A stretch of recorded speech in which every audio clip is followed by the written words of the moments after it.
AITA for giving crappy Christmas gifts to my boyfriend's family and ruining my marriage.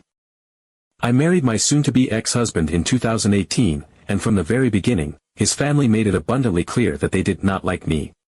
They weren't even subtle about it, which made it all the more painful. My husband at the time, ever the optimist, insisted that they were just putting up a tough exterior and that, in time, they would come to love me. He reassured me over and over that if I just gave it some time and kept showing them that I was a good person, they would warm up to me. I wanted to believe him. I wanted to believe that people weren't just outright cruel for no reason. I wanted to believe that love and kindness would eventually be reciprocated. I did everything I could to endear myself to them. I was always polite, always respectful, and always tried to bring something when I visited. I never showed up empty-handed because I was raised to be a gracious guest. One time, early in our relationship, I joined them for dinner and spent hours baking a homemade cake to bring as a gift, thinking it would be a sweet gesture. When I stepped into the kitchen and handed it to his mother, thanking her for inviting me, she took the plate, looked me in the eye, and walked straight over to the trash can. Without a single word, she dumped the entire cake into the garbage, handed the empty plate back to me, and turned away as if I were completely invisible. I was stunned. I had never been treated like that in my life. When I told my husband what had happened, he immediately confronted her. That was when the crocodile tears started. Suddenly, she was sniffling and claiming it was all just a horrible accident. She said she had grabbed the plate, but I had let go too quickly, and it slipped out of her hands. She swore she hadn't meant to throw it away, but once it hit the floor, she had no choice. My sister-in-law, ever the devoted lapdog, chimed in to confirm her mother's version of events. My husband hesitated for a moment, looking between them and me, and then he sighed, rubbed his temples, and told me it was just a misunderstanding. I should let it go. That should have been the moment I realized that I was alone in this marriage. His family had no problem making assumptions about me either. My husband owned his own business, and they immediately decided I was a gold digger. They never said it to my face, but I knew what they were saying behind my back. They made it clear in the way they talked about other women, always with an edge of suspicion, as if any woman who married into their family had ulterior motives. They insisted my husband get a prenup before we got married, which I didn't care about because I genuinely loved him and had no intention of ever getting divorced. If signing that piece of paper made them hate me a little less, then so be it. His business was doing well when we got married, but then COVID hit, and it all crumbled. He tried to keep it afloat, pouring his savings into it, and I did the same. I drained my own accounts trying to help, but I drew the line at going into debt for it. Eventually, when there was nothing left, he had to shut it down. He spiraled into depression after that. He couldn't find new work and spent months feeling lost and hopeless. That was when he suggested we move to his hometown, closer to his family. He said it would give him a stronger support system and that being around them would help him feel less alone. Against my better judgment, I agreed. I told myself that maybe, just maybe, if I sacrificed my comfort for his, it would finally prove to his family that I was in this for the long haul. Moving back to his hometown was one of the biggest mistakes of my life. Since he was struggling, I took on the role of the main breadwinner. He wanted to work part-time while trying to restart his business, so I supported us. I paid the rent. I paid the bills. And because he was struggling emotionally, I picked up even more of the responsibilities in our relationship. One of those responsibilities was buying gifts. Like an absolute fool, I thought that if I bought thoughtful, expensive gifts for his family, they would finally see that I was a good person who genuinely cared about them. Every year, I poured time and effort into picking out gifts that suited them, things I knew they would love. And every year, when my husband and I received a couple's gift, it was always something clearly intended for just him. Holidays were spent with them. Every single one. There was never any compromise, never a discussion about spending time with my family instead. We had monthly dinners with the whole family, where I quickly realized that if I ever tried to join a conversation, the room would go silent. I became so accustomed to it that I eventually stopped trying to talk at all when I was around them. I just sat there, an outsider in my own marriage. Then came December of last year. The final straw. His family finalized plans for Christmas, Christmas Eve dinner and Christmas lunch, as usual. A few days later, my husband came home looking uncomfortable. That should have been my first clue. He hesitated before finally telling me that his family had decided they didn't want me to join them for Christmas Eve dinner or Christmas lunch. Apparently, I ruined the family vibe.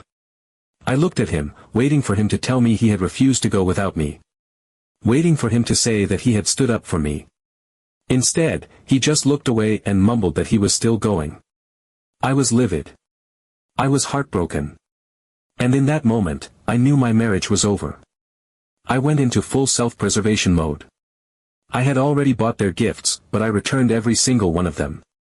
Instead, I replaced them with the pettiest, cheapest, most thoughtless gifts I could find. For his father, I got a single pair of novelty business socks. For his mother, I picked up a generic supermarket brand bottle of shampoo. For his sister, I found the nastiest perfume I could find at the dollar store. And for his brother and his wife, who owned a tiny chihuahua, I got the biggest rawhide bone I could find, one that was far too large for their dog to ever use. That saved me about $600, which I immediately put toward a deposit on a new apartment. My husband came home from Christmas lunch absolutely furious. He said I had humiliated him, that I had embarrassed him in front of his family. He asked me what I had been thinking, why I would do something so petty. I just looked at him and asked him why on earth he would expect me to buy expensive, thoughtful gifts for people who had made it clear they hated me. The divorce papers were served last week. And remember that prenup his family was so insistent on? The one that was supposed to protect his millionaire status? Well, turns out it also protected my savings from him. He isn't eligible for a cent. No alimony, no access to my accounts, nothing. He has no money for rent. He has no money for car insurance. Not my problem anymore. Some of my friends and family are on my side, saying they're proud of me for finally standing up for myself. Others think I was too petty, that it wasn't like me. Maybe it wasn't. But after years of trying to be the bigger person, I finally realized that some people don't deserve kindness. Update 1. Many thanks to everyone for their support on my last post. I didn't expect such an overwhelming response, but I truly appreciate all the kind words and encouragement. I thought I'd send a small update because, as expected, the divorce process is already turning into an absolute circus. First, for those who asked how the deposit on my new apartment was only the $600 I saved on the gifts, it certainly wasn't. That money helped, but I had to dip into savings to make it happen. Thankfully, because of the prenup his family was so desperate to have, I still had my savings to dip into. The irony is not lost on me. My soon-to-be ex-husband didn't bother reaching out to me after I left. Not a single text, not a single call, nothing. I had to assume he was too busy either sulking or convincing himself I'd eventually come crawling back. That changed the moment he was served the divorce papers and my lawyer made it clear we were enforcing the prenup. Then, suddenly, it was as if a switch had been flipped. The texts and voicemails started pouring in, all filled with carefully worded affection. He missed me. He loved me. This was all just a misunderstanding. We could fix it if I just came home. His family, who had spent years treating me like a stain on their designer couch, also suddenly found it in their hearts to reach out. His mother left long-winded voicemails about how divorce was such a tragic thing, how I should consider working through this, how real love was about forgiveness. His sister, who had barely acknowledged my existence for most of my marriage, texted me as if we had been lifelong best friends. His father, who had spent years sneering at me from across the dinner table, sent a single, cold message about how marriage vows were sacred, and abandoning a husband in his time of need was a shameful thing to do. None of it worked. I didn't respond. It didn't take long for their supposed concern to curdle into something much uglier. When I continued to ignore them, the tone of their messages changed overnight. The next round of texts were laced with anger, blame, and condescension. My husband accused me of being heartless, selfish, and a liar who had apparently never loved him to begin with. His mother switched tactics, claiming I had manipulated her son and was stealing from him by taking my own money with me. His sister sent a single, snide message saying it was no wonder nobody in the family ever liked me. His father, ever the charmer, made a vague comment about how people who play dirty games get what's coming to them. My lawyer advised me not to block them. Keeping a record of their harassment could come in handy later. So I muted them and went on with my life, assuming their tantrum would eventually die out. Then last night, the calls started. One after another. My phone lit up with my husband's name, buzzing non-stop like some kind of deranged alarm. At first, I ignored them. He had already made it clear I was the villain in his narrative, and I had no interest in entertaining whatever meltdown he was currently having. But then I started wondering if something had actually happened. Maybe it was an emergency. Maybe something had happened to one of my former in-laws. Maybe this was something serious, and I would regret not answering. So I picked up. The second I said hello, I knew I had made a mistake. There was no panic in his voice. No urgency. Just the same infuriating entitlement I had spent years trying to ignore. He sighed dramatically, as if this was all such an inconvenience for him, and told me the rent was a week late. There was a pause, as if he was waiting for me to gasp in horror and apologize profusely. Instead, I calmly informed him that was strange, because I had paid my landlord 6 days ago. Another dramatic sigh. No, not the rent for my new apartment. The rent for here. I stared at the screen, dumbfounded. Then it clicked. He actually thought I was going to keep paying for the apartment I no longer lived in. I reminded him I had moved out, that it was no longer my problem, and that he should not, under any circumstances, expect me to cover his living expenses. He didn't take that well. Within minutes, his parents jumped in with their own barrage of messages. His mother, of course, took the lead, sending me an essay about how I had made a legal and moral commitment to that home and how I was still responsible for fulfilling my obligations. His father, ever the blunt instrument, simply informed me that they were going to sue me for the remainder of the lease. I didn't even bother responding. They could try. They could flail and threaten all they wanted. But there was one tiny problem with their grand plan: they didn't own me, and they certainly didn't own my finances. When we had first decided to move to his hometown, his parents had immediately taken control of the situation, renting an apartment for us before we even had a chance to look ourselves. At the time, I had told myself they were just being helpful. That they were trying to make things easier for us. In reality, it had been about control. They wanted to ensure they had the final say in where we lived, how we lived, and how much influence they could exert over us. Every year, they had quietly renewed the lease in their own names, never once bothering to put either me or my husband on the paperwork. Now, their own power play had backfired spectacularly. The lease wasn't in my name. My name wasn't anywhere on the documents. The landlord had no idea who I was, and as far as they were concerned, I had never lived there to begin with. If my ex and his parents wanted to throw a fit over unpaid rent, that was their problem, not mine. I was just grateful I had been able to prepare for my exit in advance. If I had left impulsively, they would have used their ownership of the apartment as leverage, locking me out, throwing my things away, and making sure I had nowhere to go. But I had played the long game, and now they had no control left. I have no doubt the divorce is going to be a bumpy ride. My soon-to-be ex-husband has made it clear he plans to make things as difficult as possible, and his family has never been one to let go of a grudge. They're going to throw every accusation, every manipulative tactic, every dramatic plea at the wall to see what sticks. But for the first time in years, I don't have to care. Because I am free. Update 2. Just when I thought my soon-to-be ex and his family had reached peak entitlement, they somehow managed to outdo themselves. After their rent scam failed spectacularly, they decided it was time for a new approach. This time, they weren't just trying to get money out of me for a specific expense, they wanted me to continue supporting the family indefinitely. According to his mother, who apparently thinks she's the supreme authority on marriage, a wife's duty does not simply end because she walks away. That little gem was nestled in the middle of an overly dramatic, typewritten email that she sent me at 2 in the morning. According to her, marriage is a lifelong commitment, and even if I was no longer living in their home, I was still his wife, which meant I had an obligation to make sure he was taken care of financially, emotionally, and practically. I didn't respond because, frankly, engaging with these people is like throwing a lit match into a gas leak. Ignoring them was the best course of action, or so I thought. I assumed the email was just another manipulative guilt trip, one last desperate attempt to see if I could be bullied into submission. What I did not expect, however, was for the bills to start rolling in at my new apartment. At first, I was confused. A gas bill showed up, followed by a water bill, then a cable bill. All in my ex-husband's name, yet neatly addressed to me. My first thought was that it had to be some kind of clerical mistake. Maybe an autopay issue, maybe a mix-up at the post office.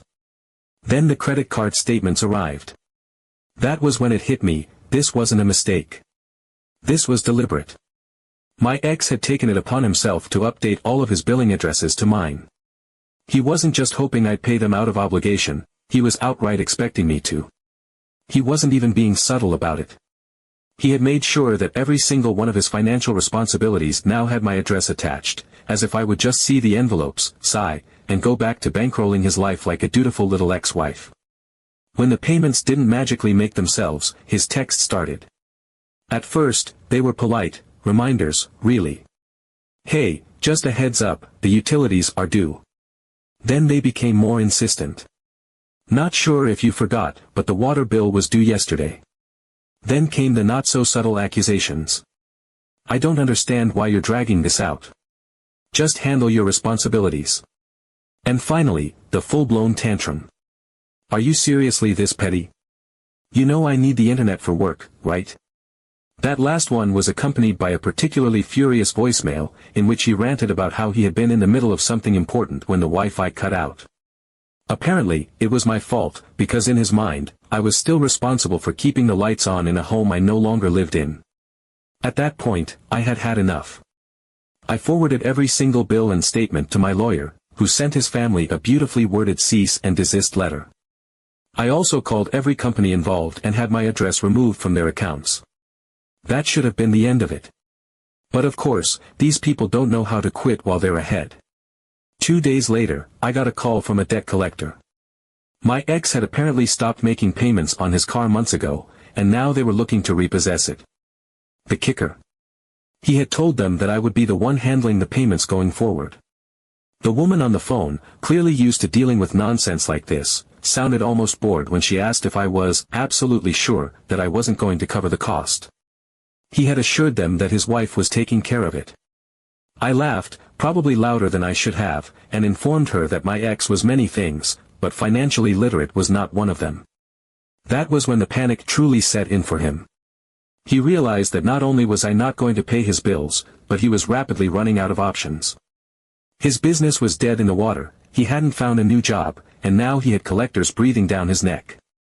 So he did what all man-children do when they hit rock bottom, he went on a pity tour. He started reaching out to mutual friends, painting himself as the abandoned, struggling victim of a cruel and heartless wife who had thrown him to the wolves. He sobbed to anyone who would listen about how he was on the verge of homelessness, how he had given me everything, how he had loved me unconditionally and now had nothing to show for it. Most of our mutual friends, already well aware of what a leech he was, weren't buying it. A few reached out to me, mostly to share his latest round of dramatics and assure me that no one was taking him seriously. One friend summed it up perfectly in a single text: if he's so worried about being homeless, he can go live with the family that spent years treating you like garbage. I could not have said it better myself. Update 3. Just when I thought my ex and his family had exhausted every possible method of manipulation, they managed to surprise me one last time. After the financial guilt trips failed, after the bills stopped rolling in and the debt collectors realized I had nothing to do with his mess, they went full nuclear. If they couldn't drain me financially, they would find another way to make my life miserable. And this time, they aimed for the one thing I was so close to finally reclaiming, my freedom. It started with an official-looking letter in the mail, something crisp and businesslike, the kind of envelope that instantly makes your stomach drop before you even open it. The return address was from a so-called family mediator, a name that meant nothing to me. I assumed it was just another desperate attempt at an intervention, one last dramatic plea for reconciliation that I had absolutely no intention of acknowledging. But when I opened it, my breath caught. The letter stated that my ex was officially contesting the divorce. According to him, I had abandoned the marriage without proper cause, failed to attempt reconciliation, and was therefore in violation of the supposed obligations of a spouse. Because of this, he was formally requesting a mandatory mediation period before the divorce could proceed. In short, he was trying to legally trap me into staying married to him, at least long enough for him to get his financial disaster under control. I wasn't naive. This had nothing to do with love, or closure, or even pride. This was about control. He knew the prenup had protected my savings. He knew he had no claim to my money, my apartment, or anything else in my name.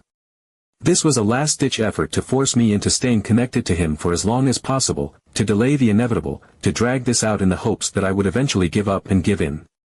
I called my lawyer immediately. She barely sounded surprised. This was, apparently, a classic move from bitter, entitled men who couldn't accept the consequences of their own failures.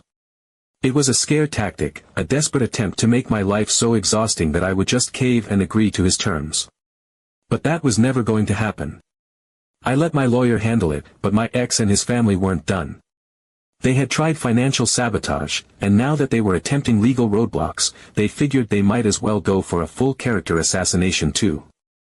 Rumors started spreading, first subtly, then with full force. According to them, I hadn't simply walked away from the marriage, I had cheated, abandoned my poor husband for another man, humiliated him and left him heartbroken. The fact that I was very much single did not seem to matter. They told mutual friends, hoping to turn people against me. They reached out to extended family, painting themselves as victims of my cold betrayal. They even had the audacity to spread whispers at my workplace, hoping to tarnish my professional reputation. When that didn't work, they escalated again. His mother, the same woman who once threw my homemade cake in the trash, showed up at my job.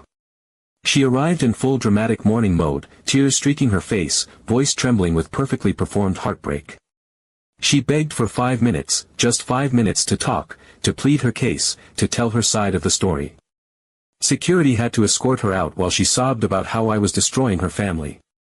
I found out later that she had spent the next hour sitting in the parking lot, dramatically dabbing at her eyes in full view of the office windows, hoping someone, anyone, would feel sorry for her. Then came the real kicker. My ex's father, the man who had never spoken to me without a condescending edge in his voice, decided it was time to step in. He sent an email with the subject line, "A final offer." Inside, he laid out what he called reasonable conditions for a peaceful divorce, as if this entire disaster was my fault and I needed to appease them in order to be granted my freedom. He claimed that, in order to maintain the family's reputation, I needed to agree to 4 specific terms. First, I was to cover 6 months of rent for my ex so he could transition into single life, as if he hadn't already been freeloading off his parents. Second, I was to sign a non-disclosure agreement stating that I would never speak negatively about their family, because, of course, their image mattered more than the truth. Third, I was to return every single gift they had ever given me over the years, including my own engagement ring, as if my presence in their lives had been nothing more than a failed investment. And finally, in what was truly the most laughable demand, I was to write a formal letter of apology for failing to meet expectations as a wife. I nearly choked on my coffee. I forwarded the email to my lawyer, who responded with something so perfectly dismissive that I wanted to frame it, tell them to go to hell. But in legal terms, of course. And so she did. She shut them down once and for all, filing a motion to expedite the divorce on the grounds of ongoing harassment. We didn't just ask the court to finalize things quickly, we provided evidence of the manipulative emails, the bills sent to my address, the security incident at my job. My ex and his family had spent months trying to wear me down, and in the end, all they did was hand me proof that I needed this marriage to end immediately. The judge agreed. Yesterday, I received the official confirmation. The divorce is finalized. It's done. No more paperwork, no more court dates, no more connections to a man who had spent years dragging me through his family's dysfunction. As for my ex, from what I've heard, he's still unemployed, still living off his parents, still convinced that he's the tragic victim in all of this. His mother, no doubt, is thrilled to have him back under her control, where she can continue to coddle and enable him while blaming me for everything wrong in his life. His father will keep pretending that their family's reputation hasn't been shredded. His sister will keep acting like none of this is their fault. And me? I have never felt lighter. My apartment is my own. My money is my own. My time, my energy, my peace, they are finally mine again. I owe no one anything. For the first time in years, I am free.